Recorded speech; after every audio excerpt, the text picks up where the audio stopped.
Hey music people, what's up? So in this video today, I'm going to talk to you about the proper ways to use percussion loops in church. Most of us, we just got into percussion loops, or we are new to it and we don't know how to actually or where to apply percussion loops. I see so many people using it wrongly, using it at the wrong sessions in church, using it at the wrong time. And in this video, I'm going to teach you a lot of things that you need to know in order to properly use percussion loops as a professional. So sit back.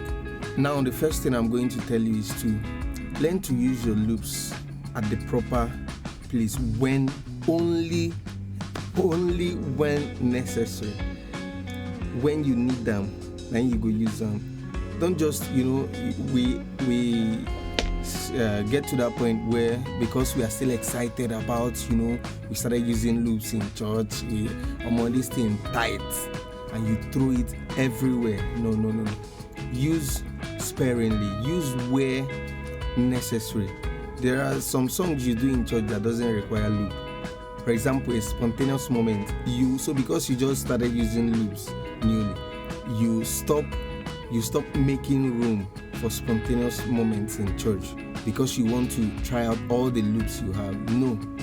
So you still in your worship set. So like in the order of songs you do for a service, whether Sunday or any other service that you run, make room for sessions where you don't need loop. Even within a set, there's a song, there's a place a singer or the worship leader will get to. You can mute your loop. There's a dimension they will enter, you mute the loop. So you're not supposed to use loops in all the sessions of your service. Not all songs requires loops. So what you do is this: look out for songs with high energy, songs with groove. You understand? Or maybe you guys are doing an instrumental session. You're running an instrumental session. Maybe some interludes and some top music or something. You can use your loops there. You're doing a high energy song like praise songs that requires drive. So guys, if you're using loops in church but you don't have a laptop, get a laptop where you take run loops, but you have a phone. I have a video, I'll leave the link somewhere up or down, so that you can watch and see how you can run loops on your phone perfectly and hold your service or personal events, and you'll be good. And also I have a loop pack. The link is in the description. If you want it, you can get it. It's very cheap compared to what's in the market. So number 2, for tempo matching and for smooth transitions, I recommend Ableton. Why? So most times in our Nigerian churches, we tend to do, in a praise set for example, we tend to do different genres. We do makossa, we do afro, we do juju, we do all sorts of this thing now. We even do contemporary inside. So how do you switch between? What most of us do is that we just end up using one loop for everything, which is wrong. You don't do that. So professionally, what you should do is, that's where Ableton comes in. Put the different loops that you need for the different sections and trigger them once it gets to that point in the arrangement. You understand? So it will be smooth. And then sometimes you have singers who they miss or they run after, or they run more than the timing. Or maybe you move to a song in a spontaneous praise session, for example, and that song is a paced song, but it wasn't planned for. And the songs in the sets before were slow, and you now move to that song, and the singer needs the song to drive. With Ableton, you can just tempo tap, and then you increase the tempo and match up the energy of the singer and the song. You understand? So I will advise you, use Ableton.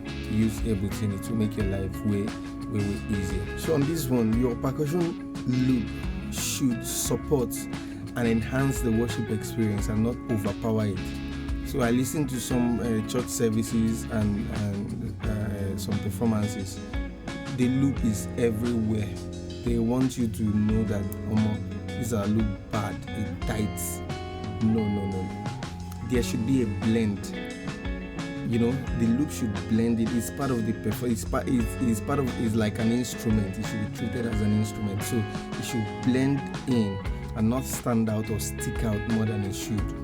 Let it not overpower the worship experience. Let it not.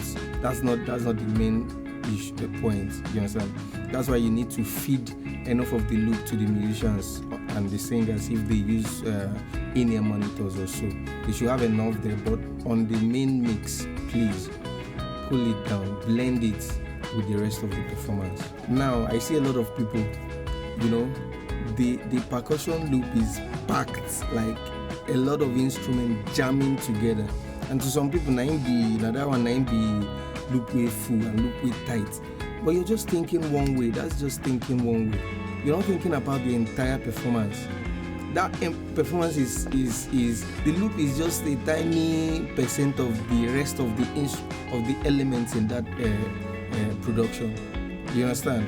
You have the drummer there, you have the bassist, you have the guitarist, then you have like 2 pianists, then you have singers and every other thing going on. So please use the elements that is needed in your loop. You don't have to pack it full.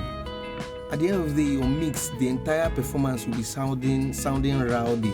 You won't have a clean mix. You won't have a clean, production. And people make that mistake. Don't use, when you're making your loop, don't pack it. No jump and don't be like akara and bread. You just they pack up no. So find the most important elements that will create motion and movement in your music, and also fill up the empty spaces, you understand? But not packing like go. Take them easy. Don't overpack. Alright, so that brings me to the next one.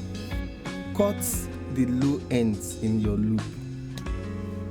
Guys, I beg now, Think like a producer. Think of the entire performance. You have the bass guitar there. You have the kick drum, which are the landlords of low frequency. And then in your loop again, there is kick, there is udu, there is sub drop, there is a whole lot of things going on down there. Now, how do you want it to compete with the more important elements that needs to occupy that frequency? The kick, the bass drum, the floor tom. You understand? These are the landlords living in that frequency. You don't have to complicate things again by adding the same frequency in your loop. No. So what you do is cut it. So if you have an already made loop that you didn't make yourself, just apply a high pass filter. So cut from at least like 80 hertz down.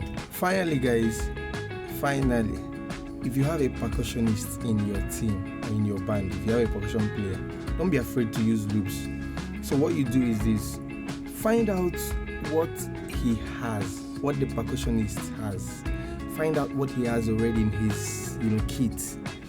And then look at the songs you are doing. Is there something you need that the percussionist cannot provide from the available kits, from the things available in his kit? Then you can make a loop and add those ones there. You understand? So find out what he has and what he doesn't. Then complement for what he doesn't have, and don't double by adding what he has already. So please do that, and you have a clean and a professional sounding loop integrated into your performance. Alright guys, that brings us to the end of today's video. Thank you for watching my videos. Thank you for showing up. So if there is anything you feel I didn't touch, or you feel you have a question you still need to ask me about how you can properly and professionally use loops in your church services, you can drop me a message in the comment below, and I will do my best to answer all your questions. So don't forget to subscribe, like, share, comment, and help us get to 5,000 subscribers. Thank you, guys.